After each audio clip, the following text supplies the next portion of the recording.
Ministers Shri Kamlesh Paswan.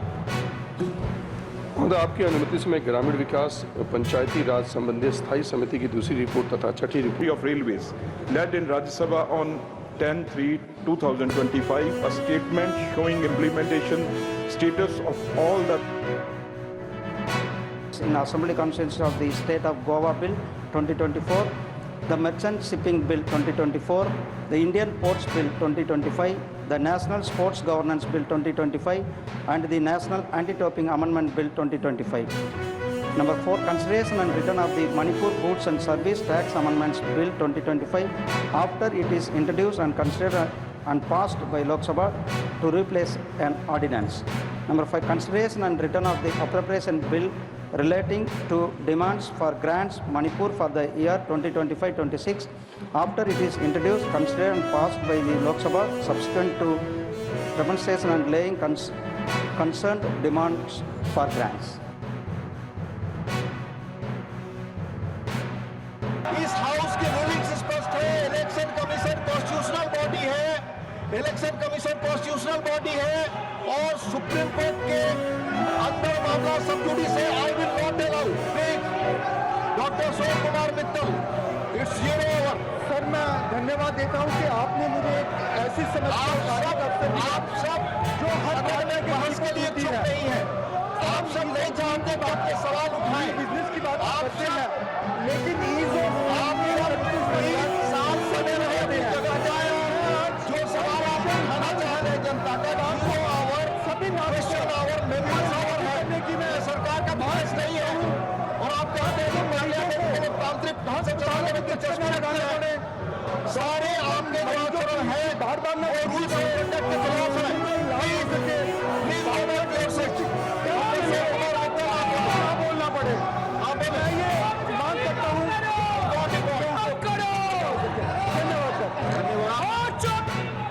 आप नहीं चाहते कि आपके कलीग्स जीरो आवर के अपने मुद्दे देश के उठाए। आप ये उनके साथ अन्याय कर रहे हैं। ये लोकतांत्रिक आचरण नहीं है। अपनी सीटों पर जाएं। आप रूल्स का पालन नहीं करते। Please go back to your seat. Shri Rayaga Krishnaiah, Shri Rayaga Krishnaiah, Shri Rayaga Krishnaiah मौजूद नहीं। The house will meet at 12 noon। Thank you.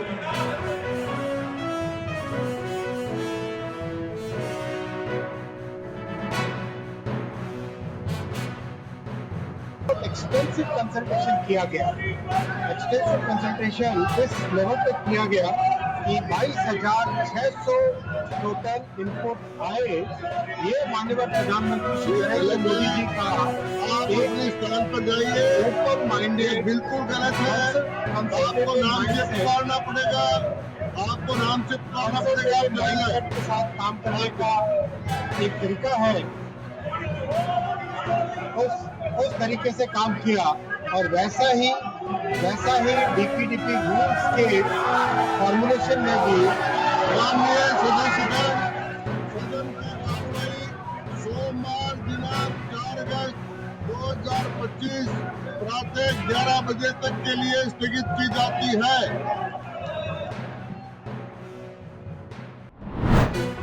ಮೊದಲನೇ ಪ್ರಕರಣ ಮಾಜಿ ಸಂಸದ ಪ್ರಜ್ವಲ್ ರೇವಣ್ಣ ಅವರ ಸಂಬಂಧಿತವಾದಂತಹ ಅತ್ಯಾಚಾರಕ್ಕೆ ಸಂಬಂಧಪಟ್ಟಂತಹ ಕೆಲಸದ ಹೆಂಗಸ ಮೇಲಿನ ಅತ್ಯಾಚಾರ ಪ್ರಕರಣಕ್ಕೆ ಸಂಬಂಧಪಟ್ಟಂತೆ ಮೊದಲ ಪ್ರಕರಣದ ತೀರ್ಪು ಬಂದಿದೆ. ಒಂದು ಸಣ್ಣ ಸಮಾಧಾನ ನಮ್ಮೆಲ್ಲ ಹೋರಾಟಗಾರರಿಗೆ ಸಿಕ್ಕಿದೆ. ನಾನು ಈ ಒಂದು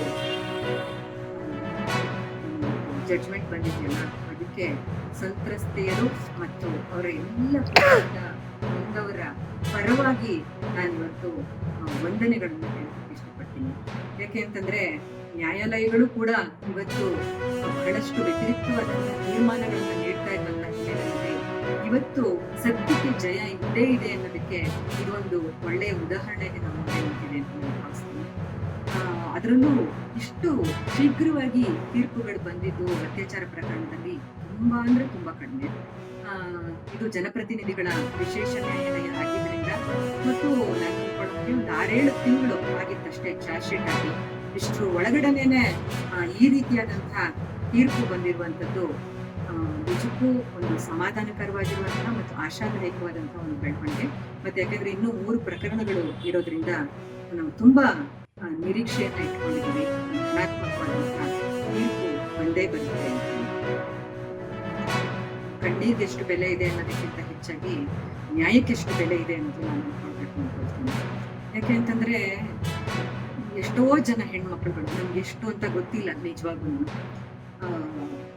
ಎಷ್ಟೆಷ್ಟು ಹೆಣ್ಮಕ್ಳುಗಳ ಸಂತ್ರಸ್ತೆ ಎಷ್ಟೆಲ್ಲ ಹತ್ತಿದ್ದಾರೆ, ಕಣ್ಣೀರಿಟ್ಟಿದ್ದಾರೆ, ಅಸಹಾಯಕತೆಯಿಂದ ಶಾಪ ಹಾಕಿದ್ದಾರೆ.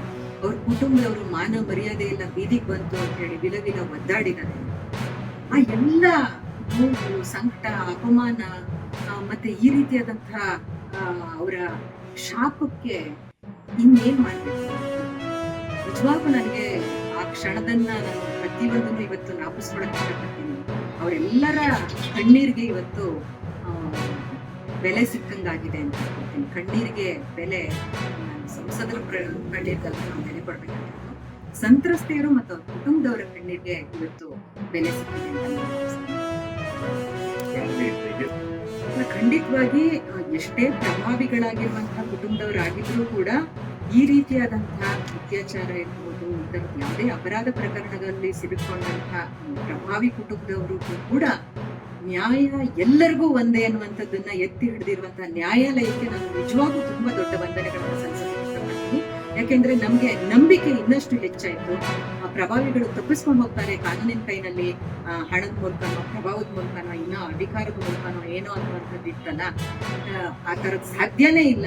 ನ್ಯಾಯ ಎಲ್ಲರಿಗೂ ಒಂದೇ ಅಂತ ಹೇಳಿ ಮಾಡಿರೋದ್ರಿಂದ ಇವತ್ತು ನಾವು ತಲೆ ಎತ್ತಿ ಹೇಳ್ಬೋದು, ಸತ್ಯಕ್ಕೆ ಯಾವತ್ತಿದ್ರೂ ಜಯ ಸಿಕ್ಕೇ ಸಿಗುತ್ತೆ ಅಂತ. ಮತ್ತು ಅದರಲ್ಲೂ ನಾನು ಎಲ್ಲ ಅತ್ಯಾಚಾರದ ಒಳಗಾಗಿರುವಂತಹ ಹೆಣ್ಮಕ್ಳಿರ್ಬೋದು, ದುರ್ಬಳಕೆಗೆ ಒಳಗಾದಂತಹ ಹೆಣ್ಮಕ್ಳಿರ್ಬೋದು, ಇದೊಂದೇ ಪ್ರಕರಣ ಅಂತಲ್ಲ, ಎಲ್ಲ ಪ್ರಕರಣಗಳಲ್ಲೂ ಕೂಡ ಇದರಲ್ಲಿ ನಿಜ ಅಂಶ ಇದ್ರೆ ಖಂಡಿತವಾಗಿ ಅವ್ರ ಪರವಾಗಿ ಬಂದೇ ಬರುತ್ತೆ. ನ್ಯಾಯ ಮತ್ತು ಸತ್ಯಕ್ಕೆ ಜಯ ಇದ್ದೇ ಇದೆ ಅಂತ ಹೇಳಕ್ ಇಷ್ಟಪಡ್ತೀನಿ.